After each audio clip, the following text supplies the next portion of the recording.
Hello, friends. Andrea Lynn here, and for today's interview, I speak with the lovely, the wonderful Australian lady, Taya Smith. She's one of my friends from Twitter. Now, I think I'd say it's the most natural conversational interview I've done, where it's actually not really an interview, it's really more of a conversation to the point where I end up sort of asking questions of Taya's marketing expertise about for help for my own YouTube channel. So that was a fun diversion. She didn't mind, I think. It was good though. It was quite real, I'd say. I feel a little bit apprehensive about this one because it is as if I just recorded a Skype chat, which I know sounds like, don't you do that every time you put out one of these interviews, Andrea? But I forgot the camera was there and was just really, yeah, we were going very back and forth. I talk over her way too many times, so I apologize for that. Sorry, Taya. But yeah, so you guys let me know what you think of this one, if you liked the style or if you prefer the more sort of professionally interview style. Let me know what you think. And oh, I had to make this one a two-parter because it was so long. We kind of, not actually just because it was so long. I've had 2-hour ones before, but it's because we kind of had very separate categories. For the first hour, it was very much centered on the internet, how she came to be involved in computers herself, her story. And, I asked questions about like what is a hot take versus clickbait. And she explains these things to me. And, we talk about Twitter and whether or not Twitter is real life, things like this. So that's the first hour. The next hour is a lot more politically focused because she has a political science background. So I wanted to pick her brain about that subject as well. So it's, yeah, two very separate vibes in these in this interview. So that's why I split it up into two. So here's the first hour, and don't forget to subscribe, and also please subscribe to Taya's channel because she's great and she does live streams as well, so you can interact with her. Recording now. Okay. Okay. Tell me how to say your name. We're starting. Okay. Taya Smith. Please yes. start with the troubles with your name. That's where we're going to start. Oh gosh, I am a diacritically disadvantaged individual. What? The diacritic. That's the word for letters with accents and funny little things over the top. It's called a diacritic. Okay. Yeah. So I joke that I'm diacritically disadvantaged. But okay. So how does it go? Every time. Every time. It's actually really funny because you'll get on the phone call and it's basically like, and you could probably imagine the other side of this phone call, which is, hi, I'd like to talk about my bank account, please. Taya. Yes, that's right. Taya. T for Tom. Oh. T for Tom. E for egg. A for apple. Yes, that's right. So wait, but where is it from? Because is it not Australian then? No. So it's different just even for Australia. So it's my mum just liked it. So you have bogans in Canada too, don't you? You're the word bogan. Is that an offensive word? No, that's Australian redneck. Oh no. Yeah, we just say redneck. No, okay, so so redneck names, those really creatively spelled names, but Okay. it's not that exotic. It's actually just my mum just liked it, and it's French Polynesian, apparently. Well, it sounds. She just liked it on TV. Well, I like it. It's unfortunate. It sounds very exotic when it's written as well. I hated it growing up. Really? I hated it. Yeah, because roll call at the beginning of every year, it was always just that build up to them mispronouncing it, and then the conversation, and then someone telling me that they have a cousin named Tia, and I go, well, thanks very much. It's not the same name, but thank you. That's really good information. Okay, see, it's like, hey, I'm gonna name my kid something unique, and I'm gonna name my kid Unique, but Uniqua, and then like having to explain it the whole You've time. got to think about what you're doing to your children, I think, when you give them names like this. I mean, it's I think that celebrities only should do that. Apple. I don't think that I don't think that it's something that if you want your kid to be a judge in the Supreme Court.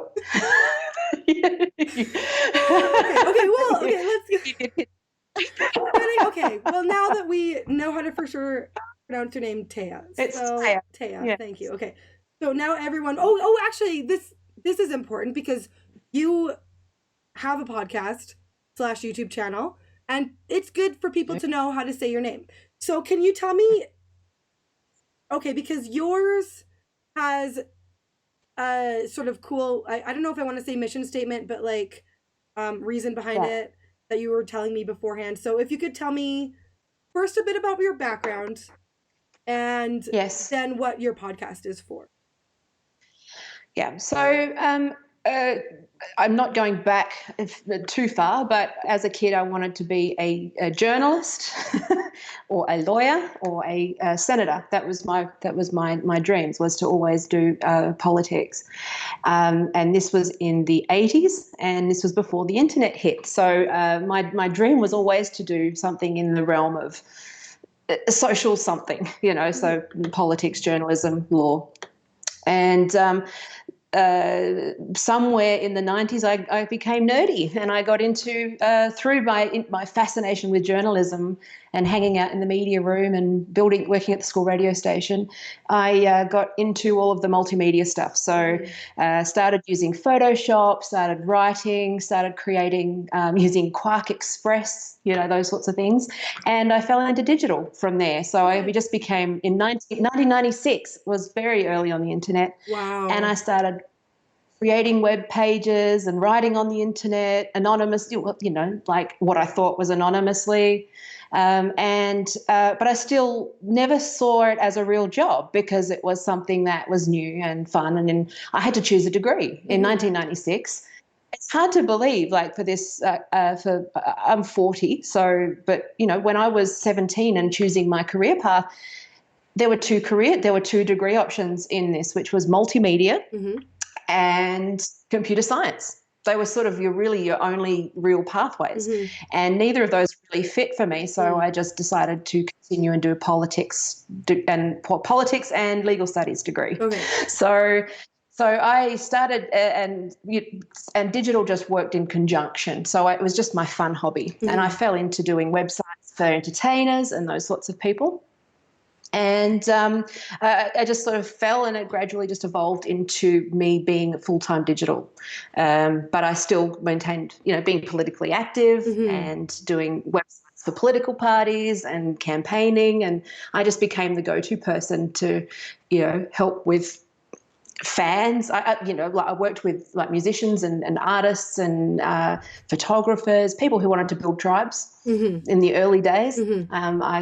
That was very much my gig. And over time I had an agency, and then everything got political, and it turns out that I have a degree, and I continued. And I also, I've obviously done work in social work and various other things. It's a very, very quick summary of my career. Okay. But yeah. So it's just kind of come full circle and gotten very weird. So DigiPolitic is the name of my podcast, where I try to break down some of the I guess how marketing and political theory and my knowledge in all of those areas and experience sort of collide to create kind of the mess that we've got now, and try to break it down a little bit. The mess, okay. And hopefully make it fun and clean up some of this mess. Okay, so that's kind of like the mess that a lot of us sort of kind of focus on Twitter and with these sort of hot takes and other like podcasts and things like this. So you were saying to me before, so how you want yours to be an intro almost. Like for people who are not What in an the intro. well, not well Yeah. in the sort of like I'm someone who's outside of Twitter, Yes. for So example. I'm someone who has, well, I've lived and died and gone viral and bled and fought. I've come from the trenches, and in some weird way, I've just lived all of these problems. But luckily, I went viral in the early days, not now, where it can be a lot more catastrophic. Wait, So sorry, wait. Can you yes. explain what did you go Okay, viral? in the early days of Twitter, I did a competition. It was a joke. This was about, I think it was 2011. I decided to do a joke tweet in the shadow of my divorce from my first husband, Mm-hmm. to give away an iPad for if you introduce me to my next husband. And that became a very funny human interest story because it was actually more of a joke on that the point. Early Twitter was very, if you wrote certain keywords, people would like DM you and follow you and spam you, and iPad spam was one of those things. So it was actually a joke on Oh. that. And so I actually just made a joke about, and then people go, oh yeah, you should do that. So then I formalized it as a competition. And I ended up in the news cycle for 24 hours. It was Yeah. really fucking embarrassing, and it Oh, was funny. that's honestly one of the most Yeah. like n- clean things you can be in the 24-hour news cycle for. Yeah, Like, well, that's the thing. The thing is that there was that was I was actually one of those very new early. It was very new and early, and I know that fear because I remember watching and hoping that no cable news in the US picked it up because that would have been bad. I yeah. remember that fear, because it went viral in Australia and Europe. And then you sort of watch the story hit over time zone, and thank God it didn't hit What the would have US and happened? Canada. What would have happened though? Well, I found it embarrassing because I'm Okay. actually an introvert, and it was a joke. But one thing is that I learned from it, and I'm writing about this. This is actually something I've been working on writing on the. I've got enough distance from it all now, Mm-hmm. which is that nobody wants that. I don't know. I think anybody who has, I mean, we're seeing the really horrible and toxic side of cancel culture right now Mm-hmm. and this stuff. But I've actually lived a very small version of that, and it was actually positive, Mm-hmm.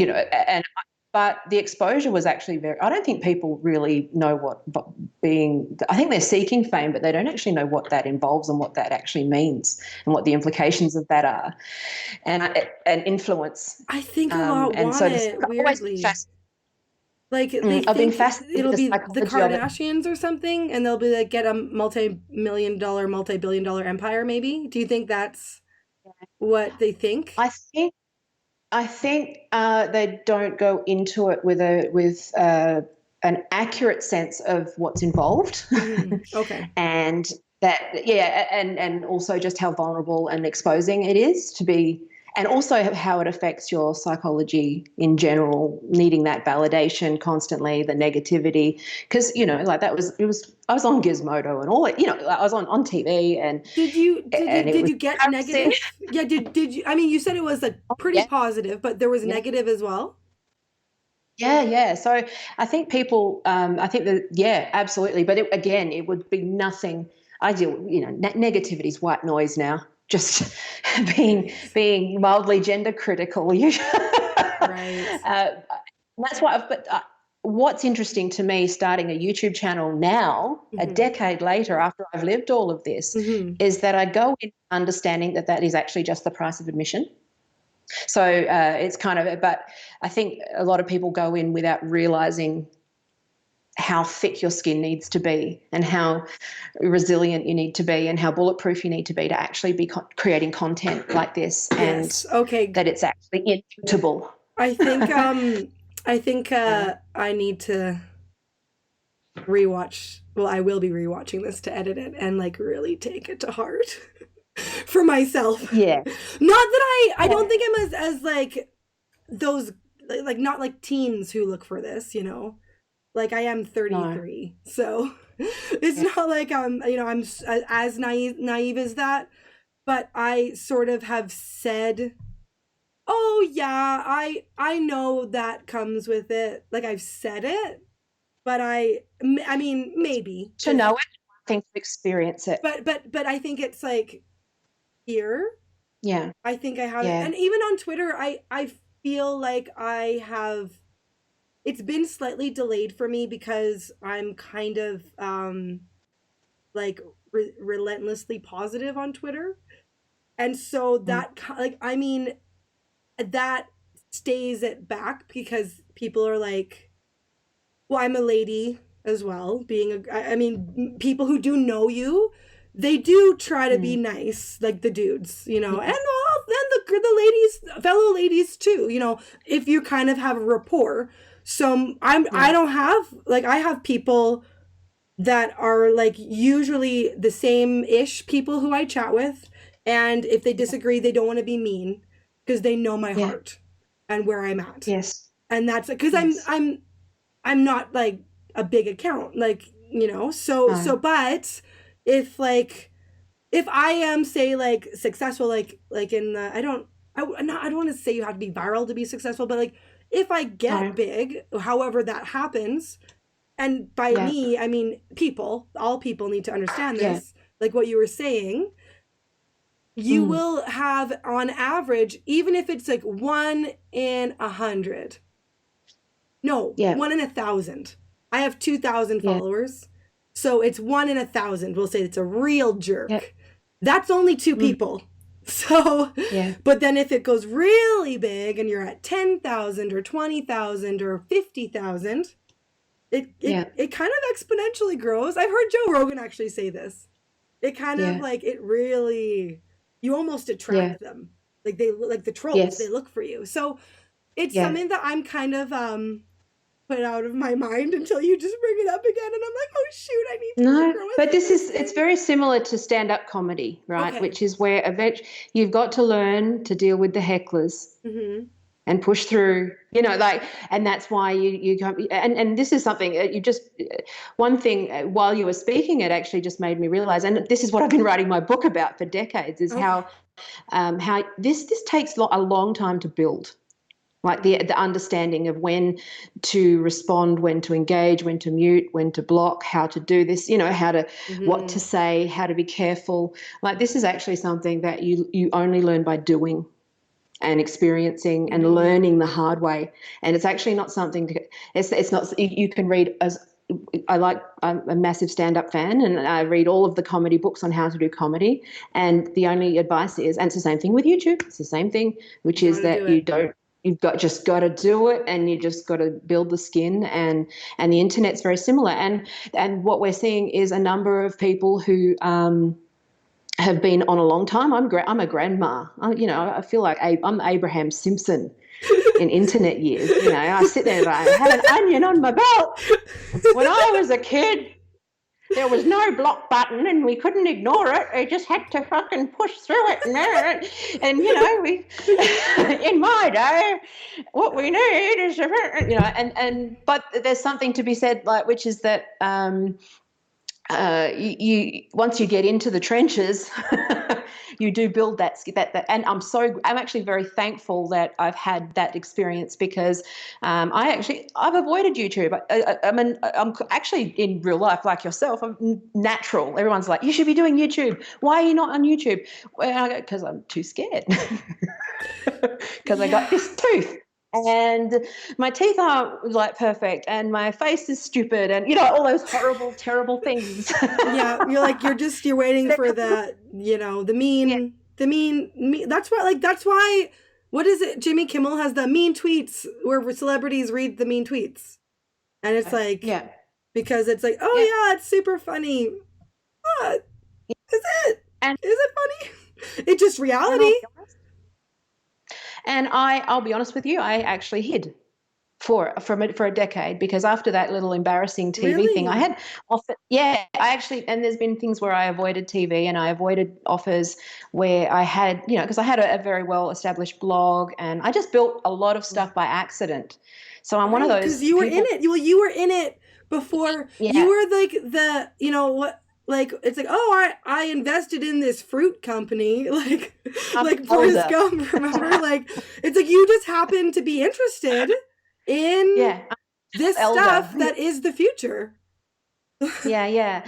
And meanwhile, getting myself really well versed in political theory and Mhm. working in child protection and working in social work and policy. And Right. at some point, there came a point actually about 2006 where I'd gotten enough little freelance gigs, and I was offered a really great social policy job. And and also, oh, don't forget, I also have kids. So when my kids were Right. young, I started just doing freelance little jobs Right. at home with my kids, and web design just really naturally fit with Oh, being able to perfect. work with my kids at home. Hmm. So I was on maternity leave with my son, and I was offered a job to go back in social policy, something that 3 years before would have been my dream job. And I actually went, no, I'm going to do web design now. This is my business. Really? And so what I did was just immersed myself in internet and web development, web design, marketing, animation, production, Hmm. SEO, everything. Um, but also had that healthy political engagement and always just reading and researching. And then it's almost like I was just biding my time. Until right. I actually thought, yeah. And when Facebook came out, I actually remember I did a presentation at the Women's Parliamentarians Conference here, which is for female politicians. Cool. And this was when it was in 2010. So Twitter was quite new. And I was going, what's Twitter? To most of these. And I was telling them that this is going to happen. But I actually remember having a conversation where I said, this is going to be used for badly.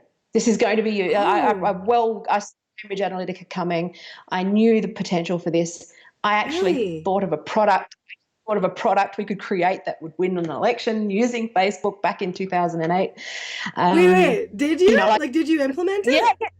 Sorry, not 2008, 2000. No, I thought of it. I'm not evil. Okay. I was kind of like, I was a little bit like, wait, back No, up. no, that's the problem, is that I saw the potential for it. And Okay. I saw that this could be used in this way. And everyone laughed at me when I said And they're like, it. haha, Because, Russian no, bot. big data. Because, I've been involved in various, researches, things throughout as a marketer and a UX person. I have these corporate relationships and, talking to banks, and they're sitting there going, oh, life events Right. and big data. What can we do with data? And I'm going, you shouldn't. Right. You shouldn't do this. It's a room full of engineers with one little old me social scientist saying, hey, I don't think that's a good idea, guys. Oh my And then gosh. we end up here. It reminds me. Okay, but it's no. Okay, it reminds me. Have you watched Chernobyl? No, I don't. I think I'd find it too traumatic. Okay, I don't well, like it war. just like you're the okay. This is obviously it's not as it's like how okay. I have so many analogies. How do I? Okay, it's like how sugar isn't the same as alcohol. Like Mm, obviously, like the alcohol needs to be regulated because it could kill you if you binge drink. Sugar isn't going to kill you immediately. So no. okay, audience. I am stringing it together. Chernobyl is like the alcohol, and big tech and data is like the sugar, and Yes. you're like the one dude in the show who's like, we have to contain this. Like Yeah. we have to tell people. We have to Yeah. figure this out. And they're like, oh, we don't like looking bad though. You know? No. So, whatever. Jeff But Gold. so it's not the emergency, right? It's not an emergency situation, but it is Yeah. it's a chronic sort of like the sugar where it will eventually really be bad. So anyway, and you're Yeah. right. But you're right, and Yeah. so many people are saying you're right. Not, I mean, not you specifically, but so many people are Oh, agreeing with that's your my take. frustration. But But like, that's my nothing's frustration. happening That though. comes back to doing YouTube and not. So with Gary Vee, he sits there and he goes, "You should have a record." And I was like, "Ah, shit! I didn't write or didn't put any of this down." You had to. Well, you have some I was having to come. witnesses. Yeah, I've got witnesses and You stuff. should But so interview those now people I, who you told. I am, Okay, good. and I'm also a book. Oh, right. Digipolitik is also going to be a book. So Okay. where I write through memoir, I'm going to analyze through my little lens, Okay. sort of how we got here and Okay. diagnose it. Um, Sorry, yeah. Okay, So I actually have another question. Okay, so yeah. oh my goodness, I hope I'm probably gonna edit out myself saying this. I'm just so like this is what I was saying. I'm all over the place. You're fine. Sorry, I don't usually like. This I've is been what- totally like cutting you off way too much. I'm sorry. I'm just like, oh, Give you excited. some advice. Can I give you some advice as a content marketer or Sure, yeah, jaded one? yeah. I will People be like cutting you this. for you. People People like you for you. okay. Like you for you, and they love this stuff. This The way is the that I'm stuff being people like, like. crazy. Yes, that's what people want to see. Okay. Okay. Which is I'm gonna ask okay. for advice. Hey, I hate doing Clickbait. hot takes. I hate Yes. clickbait. Can you give some advice for someone like me or other content creators as an online marketer? Yes. Former jaded, giving up online marketer because it's gotten. But I do have the knowledge, and I am strongly of the view that clickbait is going to give you an immediate. It depends on whether you're looking at short. This is my life of not just personal experience, but professional. Yes. Okay. You've got to play the long game. Don't like there are. This is for SEO. This is for user experience. This is for design, right? Now, I veer from a lot of the other agencies, and this is why I actually have quit because I'm fed up with it, which is this bad short-term advice and short-term thinking, which is that the currency that you're working with is friendship and trust and respect and love. If you have any Patreon, the people that convert and people will give you money, they love you. And they love you for you. Okay. And clickbait is something which is effectively bait and switch in the UX industry and design industry. Sorry, user experience for those that aren't in marketing. It's called dark patterns. And they are patterns that once you're aware of them, they are designed to manipulate a user into taking a certain action. So clickbait is a form of dark patterns, and there's lots of grey between Works. dark and white. I know, but it works like but it so works in the well. short term. Okay. So let me walk you through something. When you search for something that looks like what you want, but you then don't get what you want, what you're looking for, do you lose complete trust in that channel forever? I don't know. Like, honestly, okay. I would say yes. Okay, probably. Okay. To be completely honest, I am not much of a YouTube watcher, even though I'm on YouTube. I have like. You Google something, right? Okay. And you have a problem. You have an immediate problem. And you go, okay, I need hair clips. I don't know, whatever. Yeah. I need hair clips that don't slip. And then the first article has been SEO'd to shit and it's got a headline that's optimized. Yeah. And then you open it up and you see nothing but ads and a bad experience and bad information. And it is, how do you, think about how you feel. You feel pissed off. You feel let down. You feel deceived, right? But what if it's something it feeds, what if it feeds a prejudice? Like, okay, I'll do both sides. Like Ben Shapiro destroys pro-abortion pundit. Like, and people are like, yes, and then like look for more, and then I'm trying to think of someone on the left. Well, I don't know, some Marxist person that or like, I don't know, Jessica Yaniv or someone like we're all for they show how they're being pushed down by like trans haters, and they're like, and people are watching. Well, then they better actually destroy them. Or her. Then they're like, yay. Sorry, what? They better actually destroy them, not have a polite and civil conversation. Like it. Well, okay, but like people like yelling. What if there is a yelling match? People, if they're prejudiced, that's fine. That's truthful. That's truthful. Okay. But it's the high. So that's different. It is different. Okay, well that's I guess more what I'm thinking about. Where like you've got to have an impassioned position and take it and show it, and there you go. And that's how you build your user base. Yeah. Yeah. So that's where so it's not a bait and switch, but it's I'm gonna tell you why this is correct, and you're already on my tribe, so you like it anyway. Yeah. Yeah, so that's fine, because what that does is in design. So one of my passions is applying both policy thinking and design thinking to other problems. So in design thinking, you start with a persona.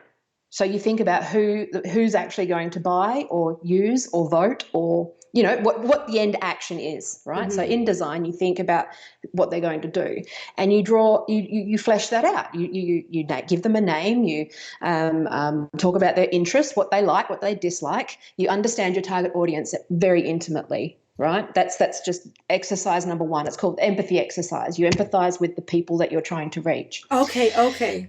So you get into their mindset, right? So if that is their mindset, like Joe Rogan, he knows his target audience because that's perfectly acceptable for his audience, because he's obviously done his work. Right. He's done, and he doesn't do the clickbait, but he has a brand that he's been building for so many years. And he's the exception. I know, because he's so likable. Okay. So for me, so for you, don't tell people what I think they should think. I ask questions because I'm legitimately curious, and I actually mostly don't know the answer. That doesn't sell in YouTube. On Twitter, it does, to a point. People like answering questions, but because I'm genuinely curious. I'm a genuinely curious person, and I also am afraid of having the wrong opinion. So that is because I'm afraid of being uninformed. So I want to know things. But on YouTube, putting a headline of seeking answers in this small short clip, that's not quite it doesn't grab as quick as and that's where it comes down to your personal controversial brand, person. Sorry, you're saying. Yeah. Oh no, and this is where, and with DigiPolitik, it's very similar in the fact that yes, I've got knowledge, yes, I can rant, yes, I've got positions on things, but I also am very, very passionate about playing. I literally have this book on my desk all of the time, right? Because I'm very when I started a law degree and decided I didn't want to do it anymore. But it's a very useful book because I'm very, very passionate about jargon and how it excludes people. And you represent the thing that makes Joe Rogan so appealing, just from a marketer's point of view, is that he is the every man asking really super smart. But he's not afraid to ask a stupid question, and he's not afraid to be wrong. And people, and you have that, but that's most people.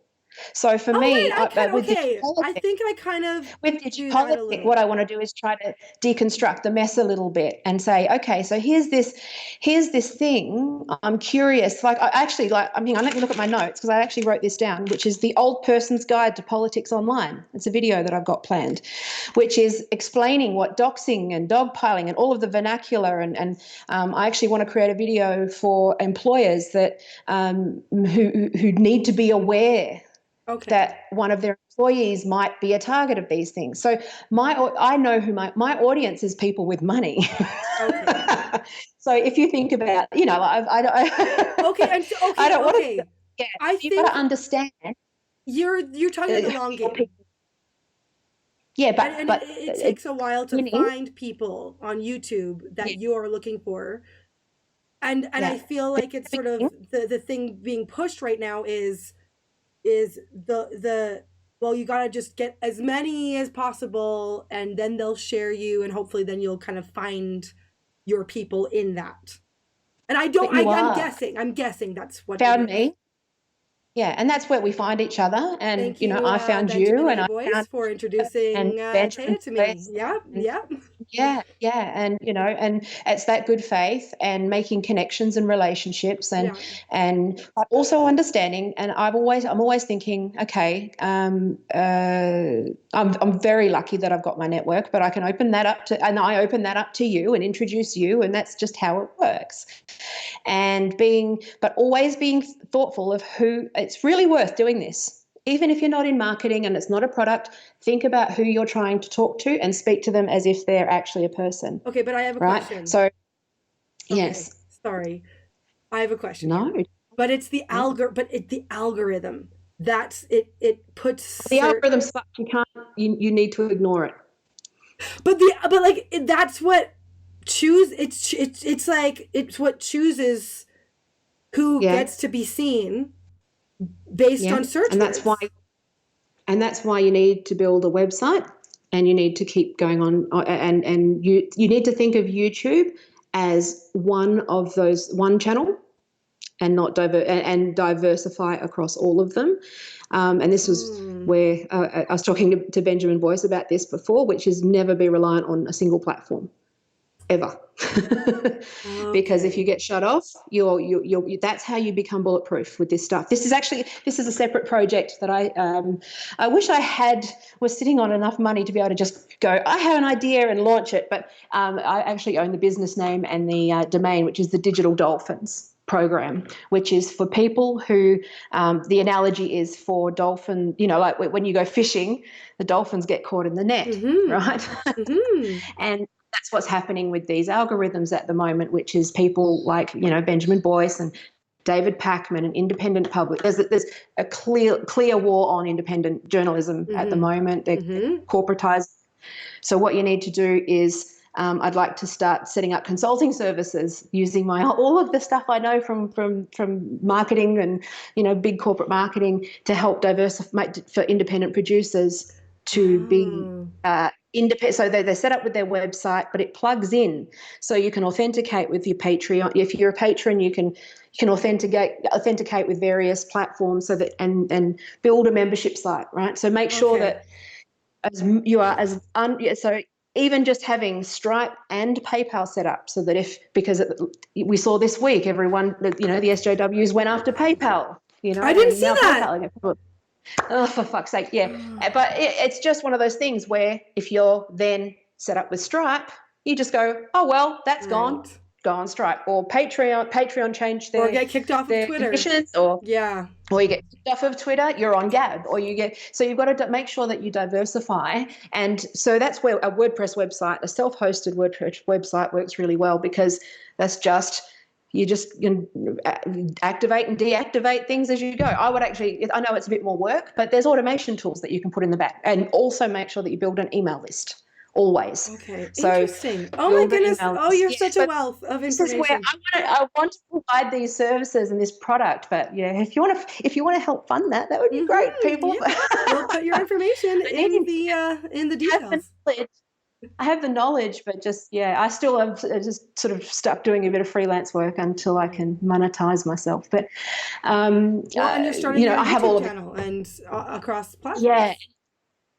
But I am incredibly anxious about this stuff, and I'm going through it, which is that I have avoided video for a decade. Right. And Okay. I was Touching just back on your viral. Yes. Okay. just do it. Just do it. Like, honestly, just do it. And you feel better every time. It's just like, and I was so happy and elated at the end of last week, because I'd actually really overcome massive stage fright. And stage fright has been the thing that stopped me from speaking, like taking TV gigs. I've had them offered. Yeah. I'm one of those people who's had the opportunities, and I've turned them down. It's crazy. Because you know too much. That's the burden. You know too much. Well, no, I've actually kept myself small, because I was afraid. I had stage fright. Right. And I was scared, because I had a little bit of exposure from that a little bit of viral. Right. If I had gone, I'm not saying this is going to happen, but it can happen to anybody at any time, which is you get thrust into Jordan Peterson, Megan Murphy, Graham Linehan land, and all of a sudden you're a pariah, you need to be prepared for that. Mm-hmm. You know, like Mm-hmm. that's probably help. I could probably help anyone who wants to talk to somebody. Maybe there's Right. some specialist stuff. I Well, don't know if I there's will keep opportunity. you in I mind just, I'm a, if that ever happens to me. Yeah. yeah. I know this stuff. I've just never really done it myself. So I've coached clients through all of this. I've talked them on through Twitter wars. I've been Mm-hmm. friends with people who, you know, unfortunately driven to suicide through Twitter bullying. You know, Oh like my gosh. I've experienced, I know all of this stuff. So even though I'm not necessarily out there Right. as me, I've always hidden behind the written word and the keyboard. But you know it. You have the knowledge. Now I I'm doing it, so I'm taking. Well, it leads me. Yeah, I do yeah. have So a I'm. question about. Mm, Okay, I do have some political questions actually, but I will get to those in a moment. Well, how, conversation. Yeah, however long I know, however long a moment is, because whatever, we can go as long as we want. Okay, yeah. so when people say Twitter isn't real life, like that's what Dave Rubin has in his bio. At least he did. I don't know if he still has it, but it kind of feels like it's real. Well, your body perceives it as real life Like I in terms of understand. yeah, Okay, I know it's yeah. not like these people are your best friends who then turned on you or whatever is the reason we say Twitter isn't real. There's a reason we say Twitter isn't real life because it's hard and sad and mean and whatever. Because of those things, this sort of, well, it's not real. But it It is is. real. But it is real. So what? Well, that's yeah. But it's not face to face. So It's why not most literal. So that's what I don't get. yeah. Well, it is, and the thing is that our bodies don't determine what's real and what's not. The chemical reactions, and the stress hormones, and the way we feel about it is real. Like that is the impact is real. So that's and the relationships are real. You know, like our friendship is as real, and my friendship with Alicia or Benjamin Boyce or I don't really socialize much in my town because I don't like my real friends like in the UK and around the world because they're like-minded people. And I think that, and again, this is something that I've observed. This is what I want to try and get back to somehow, and I know that it's there in all of us. Because part of the reason why I spent 2 years researching all of this, well, not 2 years seriously researching rather than just applying and observing tribes and internet tribes in a political sense, not just for marketing, is that if I joined the internet, and I know that I've talked to everyone I've talked to, not even heavy internet users, but my support person who she signed up to the internet in 1995 on the Department of Defense MUD. I think it's like a chat thing. And she would excitedly go home and talk to her new friends because she had something in common and she'd try to connect. And, the first thing that I did when in 1996, when I got on the internet for the first time. Sorry, it was more like 1994, but I had my own computer in 1996. And the first thing I did was look up, I Alta Vista'd and excited the things I loved. Right. My favorite musicians, and I joined fan communities. And that's where, and because, like I was a fan of, I'm sure she won't mind, but Lisa Loeb is my favorite musician, and she actually started my career, right? So do you want me to go into this? Yeah, can you explain? Yeah. My career started by telling the former manager of Nirvana to fuck off. How's that for a good start? I think we need to go into it a little bit. Yeah. Love you, Janet. Please. And I love you, Lisa. Okay.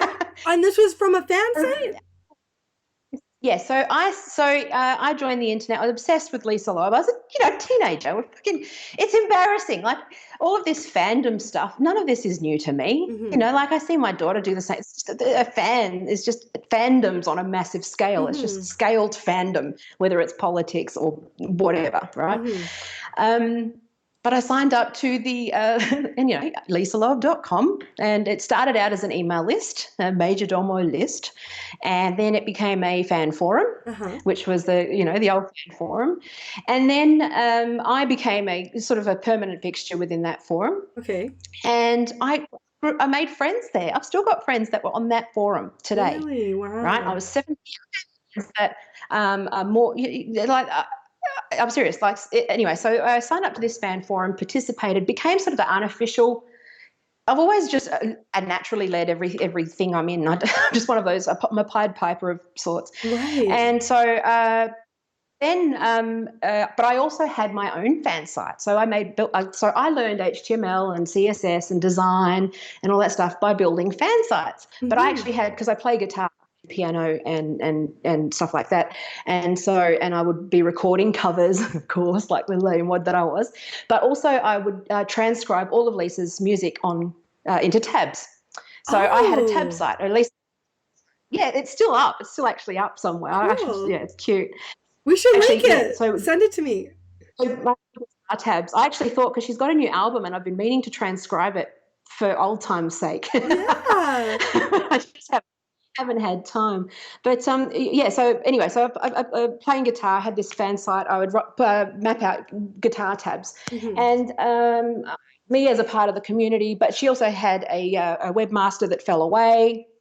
Webmaster was the old word for it sounds all of this other stuff. It sounds like Dungeons and Dragons, like Dungeon Master, like web. I love saying that I'm a webmaster, because I'm a master of the web. I feel like you should have some robes on. Yeah. Yeah. I've been many hours. Yeah. No, anyway, so they fell away. I get an email from Lisa's manager at the time, who's Janet, and she she's Lisa's manager, but she was also the former A&R rep for Geffen and managed Nirvana and Courtney Love and a few other people like that. And so, but I didn't know who she was. She was just an email. It was an email from Lisa's people. And the community had been neglected. I'd been sort of unofficially moderating and telling people to behave and doing all of that stuff in the back end. And this was about, 2004, I think, 2005. And I get an email saying, well, Alfred Publishing, the publisher doesn't like your tabs, take them down. And I went, nah. And then I wonder if she's got that email. It would be funny, because I didn't have the filter that I have now. And I don't have much of a filter now, so that should tell you. But basically I was like, well, no. So what First of all, I'm a fan. I've been running your community, fair use, and blah, blah, blah. And I was like, this is fucked. Do they listen? And she replied. She's actually a friend. She's became a really good friend. And so she said, yeah, that sounds fair. Do you want to run the community? We need to run the community. And so, and I managed to keep the tab site and, all of that stuff. And anyway, so there's that little thing. And that's my joke, is that I told her. But that's how my career started. I started getting gradual, like they get, can you do this banner? Can you design this? And then do you want to redesign the website? And eventually, things evolve, and my rates went up, and then and it was like a small world almost, yeah. And so then I got a few more releases, like the Rock of Ages. Rock of Ages, the musical that became the movie. Yes, I do know it. With Tom Cruise. Yeah. I did. I worked on the original website for that, because the producer on that. Yeah, what a cool LA, it's just it's weird. So this cool. Is really, and all this kind of, and we had Flash, the luxury of Flash at the time, so I got to do some really fun animation work, and that sort of stuff. So I got a friend of Lisa's, a famous photographer. Again, I just did her a website, and all of the photographers went absolutely nuts for it. So then I got lots of photography websites, and I just ended up building websites. Right. But then over time, obviously, Twitter came on, and I was always blogging, and still blogging about politics and mummy blogging and doing all of that motherhood blogging stuff, thinking I was going to be Deuce, and Yeah, so it just evolved over time, and eventually I was somehow sitting in marketing, didn't realize that I was in, and I just went, oh, okay, that 20 years flew by, Well, that 15 years flew it's by. sort of like Uh, shows why the internet is very real to you. Like, well, actually, and I know that this is a long no, story, no, but but we're bringing it those are back. Yeah, no, but it's that's kind of the I want thing. yeah, is that this actually had I'm sitting in Perth, which is very small. It's a capital. It's on the west coast of Australia, 4,000 kilometres away from from Sydney and Melbourne. It's a small city. It's a mining town. Mm-hmm. It's a conservative town. I've never fit in here, ever. I've Mm-hmm. never, I don't fit here. It's very corporate culture and stuff. It's just, yeah. Anyway, Yeah, I um, know. Yeah. and I found, and also I'm on the autistic spectrum and different. So Right. I Okay. never quite felt like I connected. So I connected with people who were like me, who were fans, who loved music, who loved design, who loved politics, and I went on Twitter because I'm also a massive stand-up comedy fan. Mm, And I signed up to Twitter because I loved the ability to practice writing jokes in mm. 140 characters or less. Like the Right. discipline that it takes to good tweets Right. is To actually hone the craft. Yeah. as and funny haiku and all that kind of stuff. And I just sort of did that along. It's kind of a happy accident, and it's only hindsight that it looks like it makes sense. Mm-hmm. Mm-hmm. And obviously I hit a point where but I built all these relationships online, and they're very real. I can actually someone I know, she was on this forum when she was 14, Right. and she's grown up, and she's 30 now, and she's working, and it's just like she's like family, and she's in Florida, and I've never met her. And it's like, to tell me that that's not real, that's I think that first of all, I want to know what kind of how superficial your in-person people in real life friendships are, if you think that these aren't real, because they're actually very substantial. But I'm But just trying to think. I'm trying to think if I like from the devil's advocate. Mm, So because it's so much broader now, like you'd almost say that the people who found their way to those sites back then were a little bit more serious. Like I did MSN, like back when it was like, hey, friend from school, hey, how's it going? BRB, like that. And I didn't really go on forums. I didn't really look for stuff, right? I just I just did MSN with people I know. And then like, oh, Facebook, family that's far away, so and yeah. Twitter, it's for me, Twitter is actually the first time I'm talking with people who are strangers. And the first Mm. place I've been on the internet where it would be weird if people I know followed me. Like, Yeah. you're kind of like, this is And my that's the group. difference. Right. But it's Yeah. bigger. It's big. It's okay. It's not like the people on those forums you're describing were, I'd say, kind of looking for that what you just described, but like this is real life. But a lot of people who are on Twitter are on it and they're like, it's not. I can just be like, you big idiot, or like, you Yeah. jerk, and like, yeah, it's not real. Like some Yeah. people do have that attitude, and like, well, way worse. I just did a PG version. Mm. But some people are just Yeah. like, they're like, but it's not Yeah. real. But that's So always happened. But that's always but happened. I there's mean, so even with many. The if you, volume is yeah, like the volume is so yeah, many. That's the and difference. that is the problem. Yeah, and that's where rather than and I think because I ended up having to sort of moderate and manage communities, for me, you kind of end up taking on that parenting role, you have to intervene, and that's doable with a small community. But when you're a big tech company with billions of tweets, it's a bit harder. And it So like, is, yes. and that's where it comes back to that again. It links to what we were talking about with our conversation, which is it shifts responsibility for the community onto the individual, away from that parent figure, right? Yes. On some level. But um, many are like, which means no, but it's not real. yes, and that's how people cope. That's how people cope and understand that, which is that it isn't real in some senses. Which is that when you understand that it's largely bots, it's depersonalized, it's dehumanized. Exactly. It You know, is true to an extent. yeah, but that's where, you know, having a very healthy understanding of those differences. But that's, you know, but that's been we all of our relationships have hierarchy. We have a Yes. circle of close and friendships and acquaintances and strangers, and you know, I think it's just we have to make those decisions a lot quicker than ordinarily. And also just be smarter about how we who we let in, you know, like and those sorts of things. And I think that in the sense that it isn't real life, but real life skills are useful in this sense. Right. Do what you would do if you let someone into, before you let someone into your home, you want to know who they are. Mm-hmm. Or, you know, if you go into a networking event, you have your guard up. You know, or if you're out in public, you behave a certain way. And if you're over here, you comply with certain things. And there's always going to be those things where, you know, you're sitting in a public place and some crazy dude goes nuts at the shopping centre, and that's unpredictable and scary, and that's life. Right. It's just happening.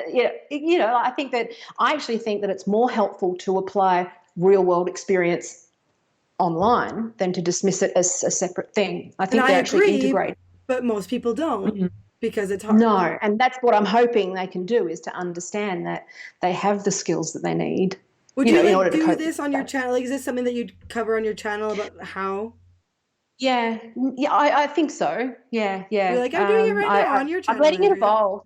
Yeah, I'm letting it evolve. No, I'm letting it evolve. I'm still figuring that part out. Because it can't, like, we're more and more online. Like, do you know, have you seen that movie, you know, WALL-E, like the Pixar movie WALL-E? Yeah. Like, where the people on the ship, and that's their whole lives is that. Yeah. Like, that is real for them. I hope we don't get to be like big round, like, you know, blueberries, whatever. But like, it is going to continually more and more be online, and it is going to continually become more and more and bigger and more and more real. And we are not built, evolutionarily speaking, for that. And no, our stress, like you said, it will respond. And I'm not saying this as someone who knows. I think that's how it goes. But anyway, okay. I have a few other things I do want to get to with you, and I'm already gonna have to cut this down.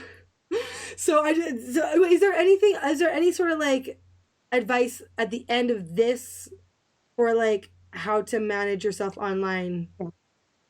Well, it links very much to what we were going to talk about with, I guess, millennials, for lack of it, or Gen Z, for lack of a better word, which is, and that personal responsibility stuff, which is learning to build that really strong sense of self and know who you are.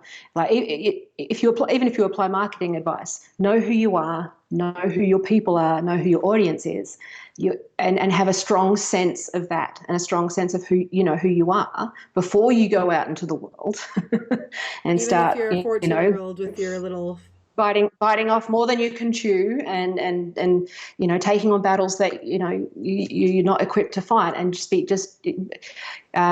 do the work on yourself first. I think is one of those things where I grew up online and I made all of the same mistakes, and there's nothing I haven't seen. Right. And I'm seeing people make those same mistakes. Well, this is good advice it gets to better. Parents, I guess. Okay, like even parents can tell their kids this, even if like the kids aren't going to be like, oh right, okay. But parents can at least maybe influence this for us with our kids growing up. Like you with your kids are older than my kids. And so are you telling them these kind of things? Like, are they listening? Oh, they've known it since birth. Yeah, I've very much had a strong sense of protective behaviours with them online. And they're pretty good. They're very sensible, thankfully.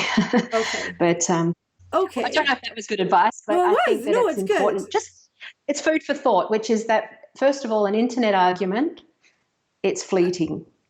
I know. It ends and it goes away and it gets better.